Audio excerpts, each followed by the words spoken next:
Hello everyone, my name is Jaybird and welcome back to Lake of Voices. It is dark it's getting dark outside. Not necessarily dark outside, but it's getting there. It's raining, it's cold in my room. I'm cold. Not really, I have a blanket. But I don't know where I was going with this. Anyways, let's fucking continue this shite. Not to say the game is shite, I'm just saying let's continue the shite. The breath of release for Margaret and oh fuck, I forgot his name already. Is quickly swallowed by the somber atmosphere of Sinlos as well, replaced by the gravity of the near-death experience. Never mind celebrating his survival, something like that shouldn't have happened in the first place. The memory of the prowlers reaching out towards us appears each time I close my eyes. Why does it look like something's dripping down their faces? Because probably is. The prowlers are on Margaret's mind too. Looking at her pained expression, it's as though the moment of relief never existed at all. I'm not sure. Me neither. Oh my god. Something's wrong with them, though. Why the fuck is there a loud ass truck? Or car? Fucking rude ass people being loud. Anyways. They live in water. Air shouldn't be good for the things, but they want to drown humans so much they're willing to drag themselves around on land? It's not right. It's not right. That's no good. Of course it isn't. They are monsters. They likely do not understand even the concept of right and wrong. Well, duh. Well, I don't disagree that there's something very wrong about them. I truly hope that's the last we'll see of the Prowlers. And just like that, we'll see more. You fucking doomed us. You fucking jinxed us, Margaret. Something comes to your mind causing Margaret to end her part of the conversation early. Since you two have to share a light, wouldn't it be safer to be in the middle? Margaret stops and waits for and I had to reach her position. That way, you'll catch the edges of my light and the guides, and it won't be so dangerous if Bamele loses his position momentarily. Okay. That's a very kind offer, Margaret. But I won't take it because you are... Joking, okay? Bamele's surprise is so apparent, I want to cover his face with my hands to stop him from insulting her. She merely smirks. I think Margaret may be surprised with herself too. Bamele returns to his usual surety. What the fuck? Surety? As thoughtful as it is, I, at least, am fine with bringing up the rear. I'm used to keeping watch for monsters, and since there are two of us, I can pay attention to the back while Kika focuses ahead. Yeah. It's not my light, though, so I shouldn't be the one to decide what she should do with it. Oh no, don't make me choose. They're gonna make me choose. They're gonna make me choose. Margaret and Bamele turn to look at me in unison. Seems like it's my decision. I fucking knew it! Bitch lasagna. bitch lasagna. I fucking knew it. Neither of them are wrong. As for me, my goal is to protect everyone. I can't very well do that with Margaret falling behind us. But being stuck in the middle of the group could also be dangerous depending on what circumstances we come across. Getting pincered by the enemy would be an almost sure death, no matter how experienced Bamele and I are. I just don't know what to expect from this bridge, and that makes things so much more difficult. I'd like to move up, thank you. The current format has worked so far. I'm gonna say that. So you're staying behind? Yeah. Seems like it. Yes, I think we'll be good here. Good thing I said before. But really, thank you. That was a very kind offer. Well, alright. Alright! Margaret respects her decision and trots ahead a bit to catch back up with the guide. He who has paid no mind to the entire affair. Well, duh. Well, hello. Oh. So, I don't want to sound like a child, but how much longer until we arrive at the halfway point? Oh man, you totally sound like a child. And I should know I am. Well, not really. I'm 17, okay? Everything's fine. Margaret chuckles, reflecting the amusement I don't want to vocalize. We still have some ways to go. Damn. Jam! Me. I suppress my laughter yet again at his pouting response. The gloom we've been under dissipates slightly, like light flickering through the fog. The first trial tends to be the most difficult.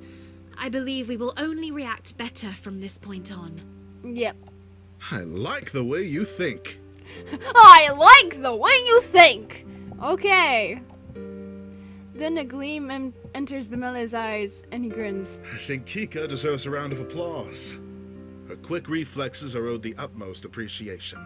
I don't think we should be making any noise. But okay. He leans softly into my shoulder, trying to get me to... What? It was indeed a sight. You're quite capable. Bemele was also a sight, but for very different reasons. Aw. The way he froze with his mouth all agape was a laugh in itself. Oh, I thought you meant like, he's a fine piece of...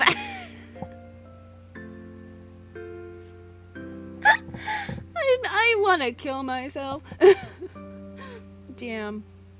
Bemele shakes a fist at Margaret in mock anger, then shoots me an affectionate look. Oh boy! You should know, she and I are usually on equal footing. The only reason you had footing at all is because she pulled you back. At all. Bemele laughs self-consciously, scratching his head. That's very true. You can always count on Kika. Yeah, you can always count on me, folks! Woo! I keep my eyes steadily ahead, unsure how I should respond. I'm pleased, almost grateful to hear what they think of me, but I don't know what I could say that wouldn't seem pathetic. Instead, I contribute the best way I can. I keep my focus on the path ahead of us. Without a response from me, the conversation quickly dies out. Still, it eases my heart to be on such friendly terms with my companions. After some time, I notice Margaret isn't keeping up with the guide as much as she was before. I realize it's because the guide has increased his pace. Margaret begins to jog in an effort to keep up with him, and Bemele and I do the same. Despite this, the guide keeps getting further away. We go faster and faster until suddenly we're full-on sprinting across the slick wooden boards. Figures in the dark fog fly past us at a blur, and it occurs to me that the branching paths in the bridge appear to be sinking? I try hard to swallow my rising panic. The guide shouts something, but it's drowned out by the frantic pounding of our footsteps. I'm trying to piece together what he said. Don't stop, turn, when he takes a masterfully sharp right down a different path using his own momentum and the sleek wood to slide into the new direction with no loss of speed. Margaret must not have worked out the warning either, as she is completely caught off guard by the guide's changing course. She runs straight ahead, past the turn, and continues down the path we've been following up until now. She clumsily begins to halt her momentum down the wrong bridge. Then I come upon the fork. Turn right? Oh no, oh no. Turn! I make a hard turn, following the guide and leaving Margaret at the rear. Okay, good. Mele's footsteps stay as loud as they were before. He's made the turn as close behind me as ever. Out of the corner of my eye, I see Margaret turn around to try to come back to us, only to have the bridge in front of her fall away. I slow down for a breath, feeling the impulse to turn back, but ignore it. There's no time. Margaret can make the jump, and then she'll rejoin us. I keep my eyes glued to the guide's back, ears perked for Margaret's footsteps approaching behind us. And then I hear it. Oh, no. Don't do it. Don't do this to me. Don't do this to me. Don't do this to me. I'm saving everywhere, okay? Don't judge me. I scream. Fucking knew it. Ah! Ah! I whip around, sliding to a stop. Margaret is sinking. The bridge she's on is sinking into the water. She's disappearing. She didn't jump. What are you doing? Margaret's head shoots up, her face drained of all color. Jump! She stumbles near the edge of the bridge, staring at the placid water of the lake. Even from a distance, I can see her shaking. I can't say if it is from the bridge's descent or her own fear. She barely seems to remain standing. I swallow painfully. Margaret bends and tries to jump. She curves in a small arc, achieving more height than she should, and lands directly in the lake with a muted splash. Oh my god! Bemele starts beside me, but I grab his hand and pull. We start running again, leaving Margaret flailing in the water behind us. Well then. Oof. Sorry, Margaret, I accidentally killed you. Probably. I mean, it's not entirely my fault. It's not my fault at all! Margaret, you're just too slow. I like how I took a screenshot of that. We don't need to watch this. We both know exactly what will happen to her now. But I want to know! I want to know! Margaret's anguished cries pierce the night. Then the screaming stops. My leg... Achievement unlocked! Inevitability. Wonderful. My legs grow weak. It isn't right, but I push myself to keep going. Bemele curses between heavy breaths, calling those things every foul name in his large book. I try to focus on the pounding of my feet, but my brain won't cooperate. Instead, I imagine Margaret's terror as she's clawed to pieces by the Nixie. After everything, I didn't help her. We left her in the dark. As the night wears on, our strength rapidly fades. How much longer will this last? People have to rest sometime. Almost as if in response to my thought, the guide abruptly halts. I skid to a stop as well, sliding on the surface of the wood. Why did we stop? Melanie's voice is tired, but his guard is up. The guide doesn't answer, just stares at something slightly out of view. I step up to join him, following his gaze further down the path. What the fuck? What are you? There, curled in a little ball, illuminated by the lantern's light, cowers a person. His hands grip his head, and he rocks from side to side, mumbling incoherently. Oh no. Oh no, I'm concerned. I'm concerned!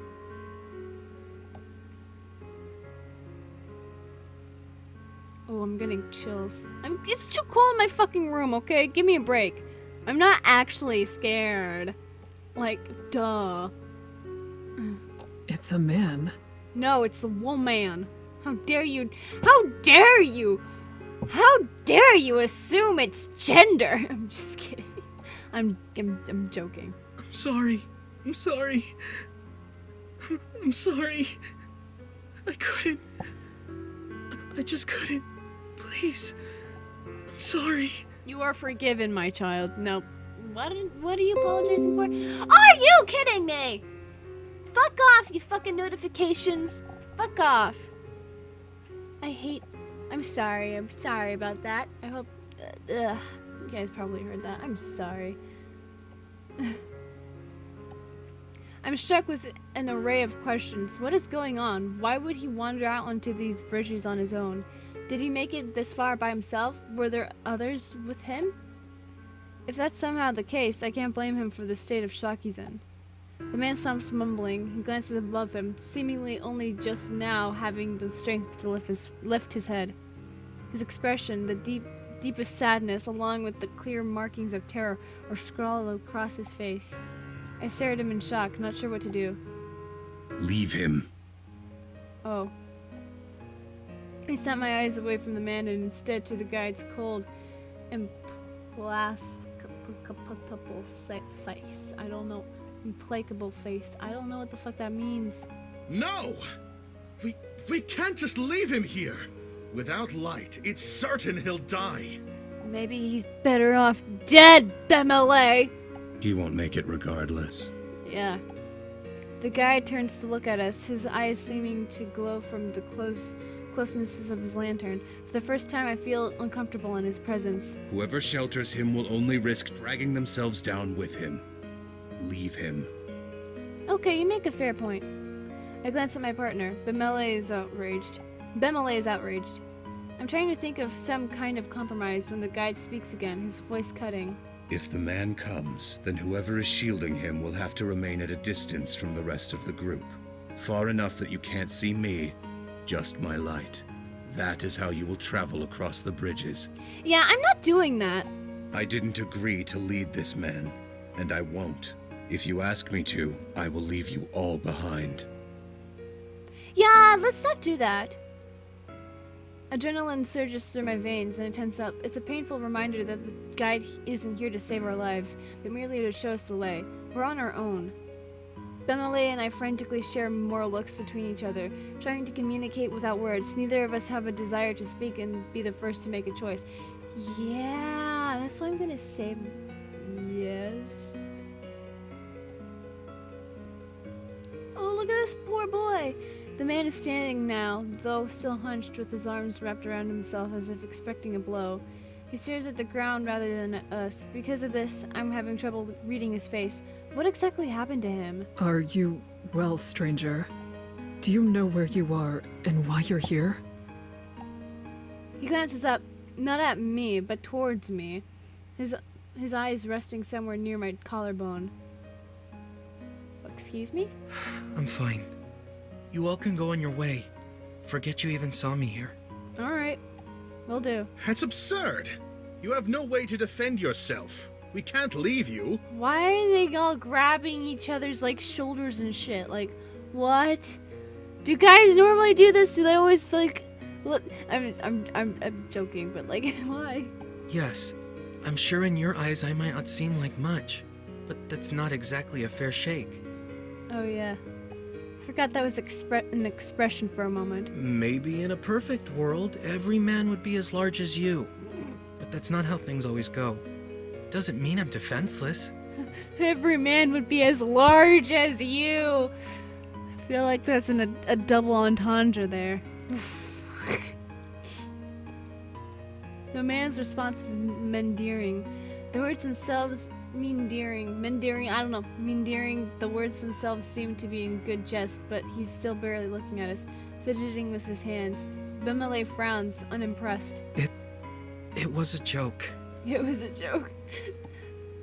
He smiles hesitantly, making eye contact with each of us for the first time. What part of it was supposed to be the joke? Do you even realize what is happening in this moment? Never mind. Forget that too. We're wasting time. Point is, I'm alright.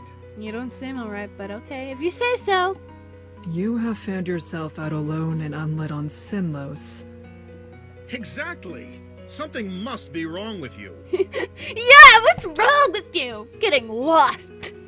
Only idiots do that. Oh I no. spat on my Sounds skin. like you've been talking with my father. What? He lets out a weak little laugh, coupled with an eyebrow raise. Voice trembling, no one really knows what to make of this. The man gives a small wave and begins down the path we came. Bemele huffs, tossing his hands into the air. Oh, okay. That's not even the right way. It is for me. Oh yeah, I figured he was gonna be coming across. That's what I was thinking the entire time. It's like, maybe he didn't go the way we're going. Maybe he went from the other side. Oh? You must have come quite a ways if it was the other shore you started on. Yeah. The man's smile grows. Good. That's not so bad. There's no response to this remark, unsure of what could be said. I still think he should come with us. A person needs a light, and the guide himself said he won't be able to manage on his own. Sticking with us is his best option. But he just came from here. He just came to from where we were going. What? I look over the man's body, noticing the scrawniness of his limbs. Scrawny, but not necessarily lacking a muscle. Checking him out, are we? The bravado he was showing us as he tried to leave us has faded yet again, and now he's standing quietly, looking at us as if watching a play. Interest, but no true connection to the events. It's easy for you to say such things, but whose light are you offering? Yeah, whose light are you offering? It's not mine, and you are putting her in even more danger with your own presence already. Ooh, damn! Bemele's hands turned into fists. He looks away but doesn't say anything. For a moment, no one does. I feel a cold sweat on my brow as what I feared comes to pass. He's stopping us from protecting another. Why must he get involved now? Why can he not leave us to make our own decisions? You... Don't worry about me. I'll be on my way now. Alright. Take care. The man's voice is full of something I cannot place, and he starts to shuffle back down the way we came, arms still clenched around himself. I know the guide wants to act as though there is no option. However, I could stay back with him. It'll put Bimele and myself at significantly more risk, but at least this man will stand a chance. I ain't doing that. Do nothing. I'm doing nothing. I can't risk it. Bimele stares at the man as he leaves. We both watch him drag his little frame down the bridge, quickly fading from sight. Don't worry, guys. Of course, I'm going to be playing this game over and over and over again to see all the different things, you know? So don't worry. This is just what I want to do. We had to let him go. We've already suffered the loss of one of our own. The space the man vanished into is dark and silent. We can see and hear nothing of him, not even his footsteps. The guide was right. There are no other options.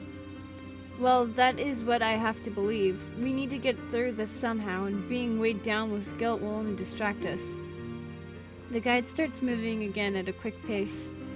After a moment's hesitation and one last glance into the truly lifeless fog, we run to catch up to him. We walk onwards in silence. Our party hasn't changed. The stranger was never added to it, so it's not as if it makes sense to miss him. But there's a sense of loss all the same. No one even attempts mirth. Though Bimele constantly looks to want to reach out towards my empty hand, always thinking better of it before doing so. I keep thinking I should have done more. I should have pushed the guide harder to change his mind so it was less dangerous to keep the man around. Something, anything. But I have to let this go. I'm not going to forget that man. I'll never forget him. But we still need to get through this. I curl my hands into fists, hoping it'll strengthen my resolve. Then I push forward. We turn down a different path, and the guide stops. Ahead of us stands a group of prowlers. At the sound of us, they turned their heads in unison, as if they knew we were coming. I inhale. Beautiful. I love them. I love them. I will cherish these as my own. They are beautiful. They are lovely. I love their faces, and I love their smiles. They're cute little smiles. They're like, hey, we're so happy to see you. We have cake. It's a party. Like, come on, guys. Like, come on. Who wouldn't want to party with these guys? Like, come on. Like, these dudes are cute. I like their eyes, too. Like, damn. I want me a man with those kind of eyes. Those soulless, dead eyes that stare into my soul and be like, I'm gonna kill you. The prowlers wiggle. I'm dying. The prowlers wriggle somehow, their skin moving more slowly than it should, sliding across their skeletons. They laugh. We cannot lose another lantern at this point. We're almost to the island. Yes. The guide rummages through his coat with his free hand. What are you planning? Set it on fire, bitch! Bimele's tone is borderline threatening, but the guide ignores him. He pulls out a small pouch, then opens a latch on his lantern. Wait, are you going to throw that at them? What if the bridge sets on fire? Exactly! It will. We're going to run. Good job, yes. This is insane! These bridges are hellish enough without them also being on fire. But it will be fun! Think of all the fun stories we will tell our future children, Bimele. Like, come on, dude. And what about the other man? If he's still out there, this could... He's dead. We're not losing another lantern. Yes, exactly.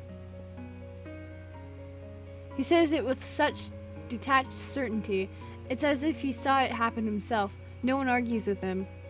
The guide steps closer to the prowlers. We fall into step behind him, staying close to his back. He bends his lantern back down until it is lowered to his outstretched arm. The pouch in his hand is set aflame. With a practiced flick of the wrist, he swings the staff back and up. The glass on the lantern snaps closed. Don't get left behind. Yes. He takes 3 quick steps, then tosses the pouch. The prowlers are back in the water before the pouch even lands. As soon as it does, the fire starts to lick and curl itself around the wood. The guide breaks into a sprint, and so do the rest of us. The blaze grows despite the heavy dampness from the lake. Damp. These bridges aren't normal bridges. Of course, that's true. Nothing here is right. Hopefully they won't collapse with the flames. We stay on the guide's heels, almost too close for comfort. If he stops abruptly, we'll all crash into one another, maybe even fall off the bridge. Then the world tilts. I was mid-stride when I put my foot down. The bridge isn't where it was. It lurches to one side, either because it was weakened or pushed. Bemele and I managed to keep our ground, as does the guide. Presses on without even bothering to see if we were able to follow. Bemele growls in frustration as we push to keep up with the guide's pace. As our storm of feet thunder across the boards, a silver sliver begins to rise into view just above the edge of the water. It's the island. Hooray! The island? I squint and suddenly make out the craggy forms of land and earth. I see it. We're almost there! Safety at long last in sight. New energy surges through me. We push ourselves faster, longing to put these God-forsaken bridges behind our backs. All at once, the bridge ends, and our entire group rushes ashore. Earth, solid earth, a haven from the water. I catch my breath while still moving even further away from the dark shoreline. I can't believe we actually made it. Even more difficult is the idea that we're only halfway done. When night falls once more, we have to do it all again. A heavy arm falls across my shoulders, and I straighten to see Bemele smiling wearily at me. Good work out there. Yeah, you too. It's not the usual commendation of a job well done. There's sadness, perhaps even sympathy in the sentence. It ends flatly. With a sigh, he leans his head to the side, having it rest slightly against mine. Aww. Usually Bemele's comfort and good nature gives me at least the urge to smile, but right now it feels like a hollow victory. Despite still having the comfort of one another, we were incapable of doing any true good. We were only able to save ourselves. A quiet moment passes between us. And then the guide is there. He moves so smoothly that his steps on soft sand are nearly silent, and his dusky clothes blend with the thinning of the night. The sun will rise soon. The fire on the bridge is the only reason this island isn't overrun with prowlers right now. However, they could still pose a threat. Okay. Bemele leaves an empty look towards the guide. Is there something we should do? I meant levels. Right?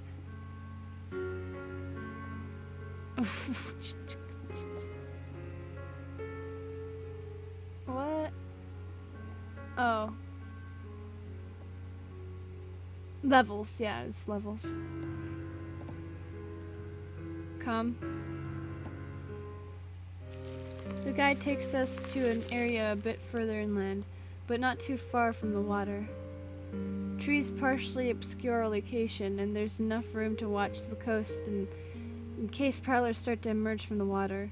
Essentially, it's a place where an ambush would be hard. If any of you see anything at all, speak up.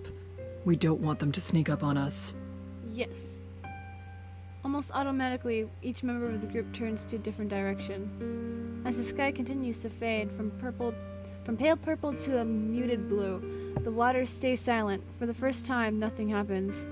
It is a miracle. Suddenly my chest is lighter and the air is fresher. The air is fresher. Yay! The first pricks of light appear over the horizon, stinging my eyes after such a long journey through darkness. A sound catches my attention and I move my focus towards its direction. The guide is opening the latch on his lantern again. He gently, almost peacefully, blows out the light. We no longer have to worry about the Nixie. It is over for today. Yes. I'm almost unable to keep tears of relief from pouring out at those words. We made it through the night. We survived. No one feels the need to speak. We look at each other, an understanding passing between us. Then we find our own space, as comfortable as we can get, and lie down for the rest we weren't sure we would ever come. My eyes slowly blink open and readjust to the brightness. What little there is, the sun is obscured by a thick layer of fog, making it impossible to estimate the time of day. Well, guys, I think I'm gonna leave this off here. Oh my god. My nose is dying. I'm dying. But with that being said, folks, if you guys enjoyed this episode and of Lake of Voices and you want to see more, then leave a like down below, leave a comment down below, share it with your friends, subscribe if you haven't, ring that notification bell, and remember, die safely. Bye-bye!